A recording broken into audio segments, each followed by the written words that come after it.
Those whose eyes are clouded by fear are besieged by the ghosts that haunt them. Ooh, what ho chaps, I'm MagicalMike, and that was a quote from the Hellblade 2 trailer, which very neatly gets across one of the core messages of the first game. I'd like to talk about that first game, Senua's Sacrifice, and go over some of the gameplay, mechanics, story and ideas that it presents. So if you like this sort of video, then please do leave a like and share your comments on the game. I do lots of these videos on the channel, so you can check the playlists for more. Thanks. Hellblade: Senua's Sacrifice was a game that I had been putting off playing for quite some time, in the hopes that I would actually stream it as a full playthrough. However, I wasn't getting around to that anytime soon, so I just went for it on my own, and I'm extremely glad that I did so. The game has an incredibly designed audio landscape, so having me talk over it on a stream would have absolutely spoiled that for the both of us. There's an almost constant narration going on during the gameplay, and it's absolutely vital to the atmosphere and the experience. So much so that I'll probably be replacing all of the audio on this video too, so as not to spoil it. It's definitely under the "you have to play this for yourself to fully appreciate it" category of games. The land of mist and fog. The old fool was right. What was it he said? The river of knives across which lies the halls of hell.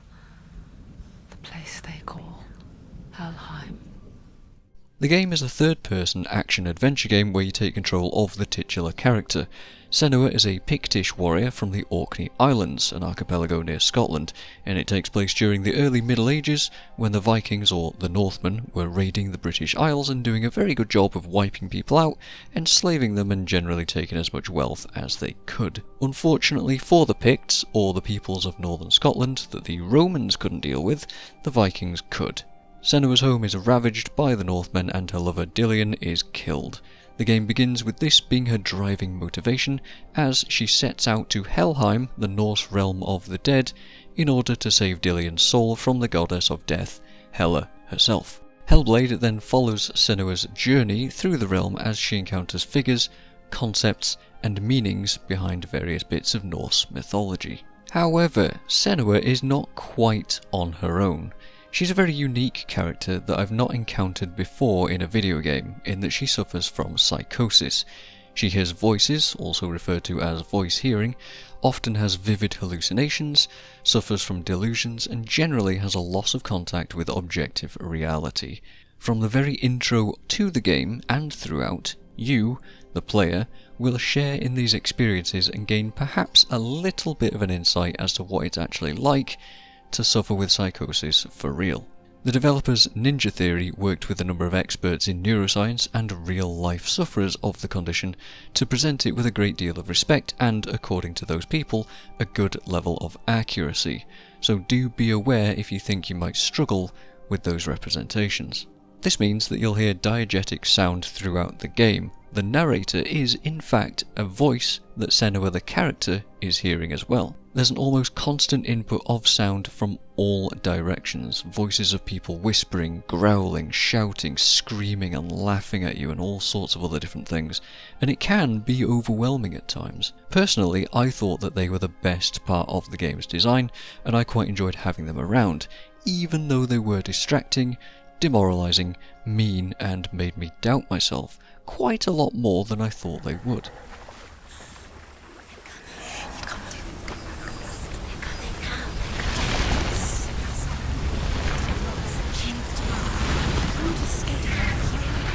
Those brief periods of time where they were silent were actually strangely unsettling, like I was suddenly alone with my own thoughts and no guidance, however argumentative they might have previously been. It was also interesting to observe the way that Senua often lets these voices talk her out of things or chip away at her insecurities, only for her to eventually build up that confidence for just long enough to say, "F it, I'm going to try this anyway." I can definitely relate to that way of thinking. There were also a few parts of the game where I'd be doing the very obviously correct thing, but hearing those voices tell me to do the opposite, "Go back, no not that way, what's she doing, how could she be so stupid, idiot, run, you'll die, you're gonna die, be careful, turn around, defend yourself," genuinely had me second guessing myself a number of times throughout.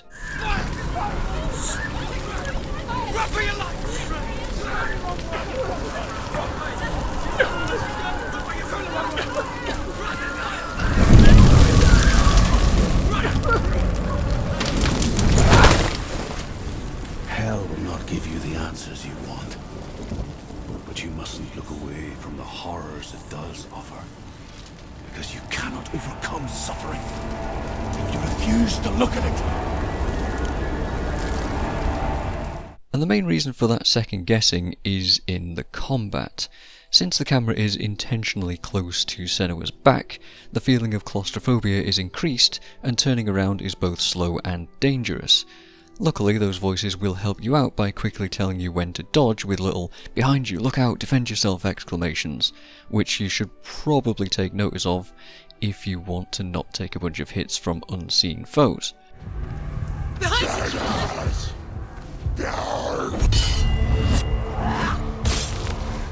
The result is that you never quite know if you should ignore those voices or not, just in case they do happen to be right in other areas of the game.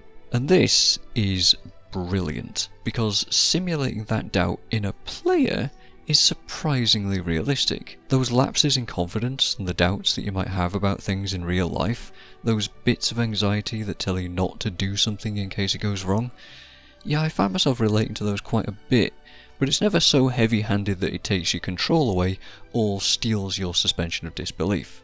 It's just really well done. I did mention combat though, so let's talk about that real quick. Enemies and your moves aren't particularly complicated. You never see your own health, and while I only died once in the game, it did seem to me like you can recover from quite a beating if you can mash the dodge button a bunch when you go down. So yeah, you can dodge, you get 3 different attack types, light, heavy and a kick. You can sprint to do 3 different running attacks as well, and all of those things can combo in various different ways, and of course you can block. Some enemy attacks are punishing to block, and you can evade everything, and there's also a timed block or parry mechanic if you block at the last moment. I particularly enjoyed doing this because it triggers a really satisfying slow-mo effect and gives you a significant window to retaliate in. I also felt like I was able to parry those unblockable attacks. I'm not entirely sure if that's true or not, but obviously trying to do that is going to be much more punishing if you mess it up, so there may or may not be a little bit of a risk-reward there. You'll also gain a mechanic a little way into the game that allows you to focus and slow down time. You can recover your focus by parrying, and you'll see it represented by a little mirror on Senua's belt. The game has no heads-up display, instead opting for a diegetic interface, which really helps you to stay immersed within the game world, not focusing on things like health bars or enemy lock-on icons or whatever else. There are boss fights in the game, and for me they were the highlight of combat overall.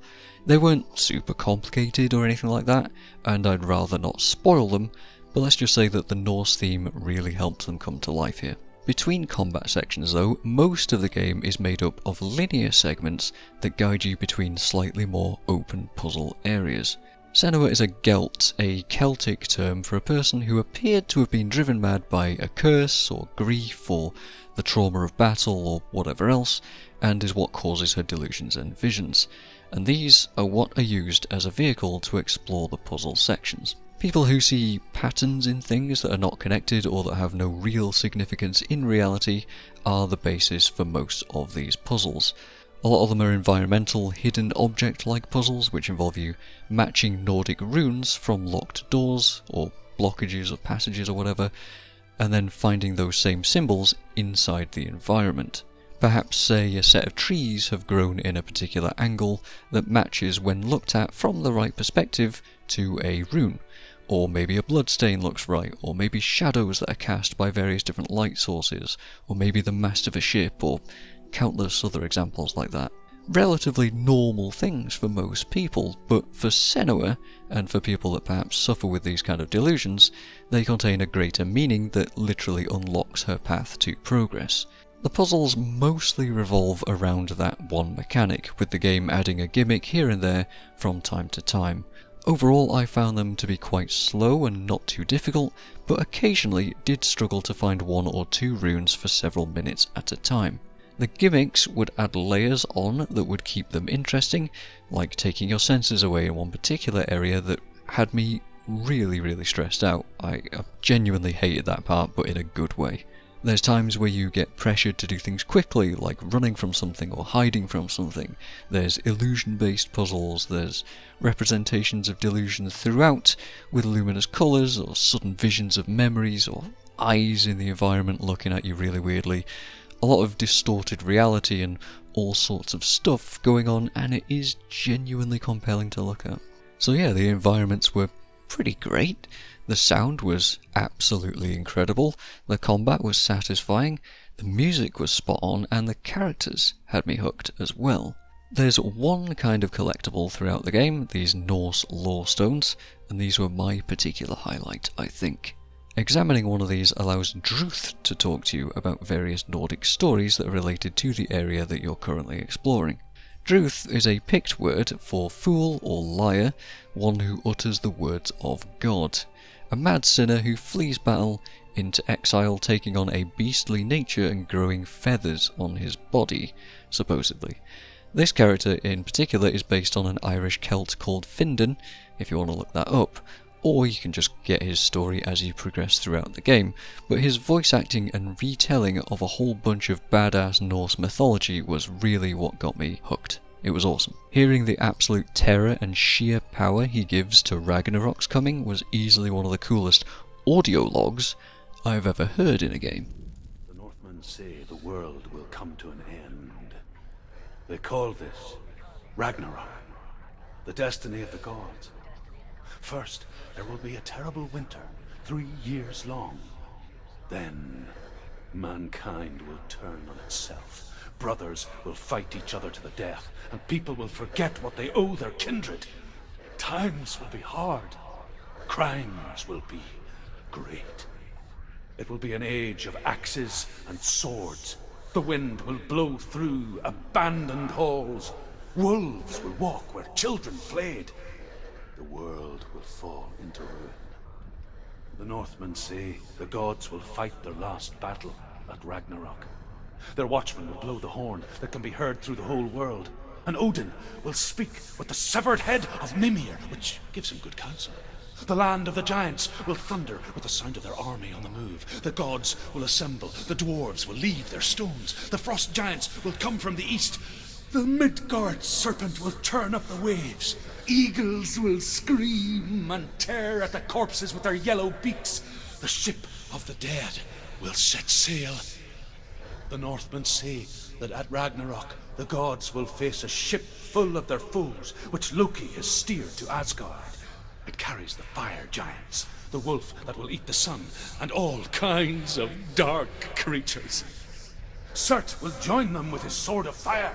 The cliffs will crash, trolls will walk the land, men will tread the road to hell, and the heavens will split open. If there is anything bad that I can say about Hellblade, it's pretty minor overall. I couldn't skip cutscenes on repeat play, but there is at least a chapter select feature. I found a very bugged hitbox for a door that I had to replay twice before I realised I just had to step away from it to open it, but that wasn't very intuitive. If you don't enjoy the puzzles at all, then that could be a sticking point. I've actually read various user reviews who didn't quite get those or understand the story themes, they just kind of wanted the combat, and they ended up giving a poor rating as such. And the ending was, well, I understood it. I felt like I never got a satisfying moment during the ending though, which I have to say, as I understood it, is partly the point that they're trying to make, but it did leave me a little bit wanting. However, despite that, Hellblade: Senua's Sacrifice was a fantastic experience. It delves into the themes of mental health, PTSD, anxiety, depression, fear, grief, loss, psychosis of course, delusions and voice hearing, and then mixes them metaphorically and thematically well with a mythological Viking setting while still grounding it in what little remaining reality still exists. I've never played a game that takes the mental health themes this seriously before, and it was done in a way that was respectful, interesting, and still fun to play. There's an overall message of courage there throughout, and I'd easily recommend picking this up. I've been MagicalMike, and I'm quidsing with this game. Cheers.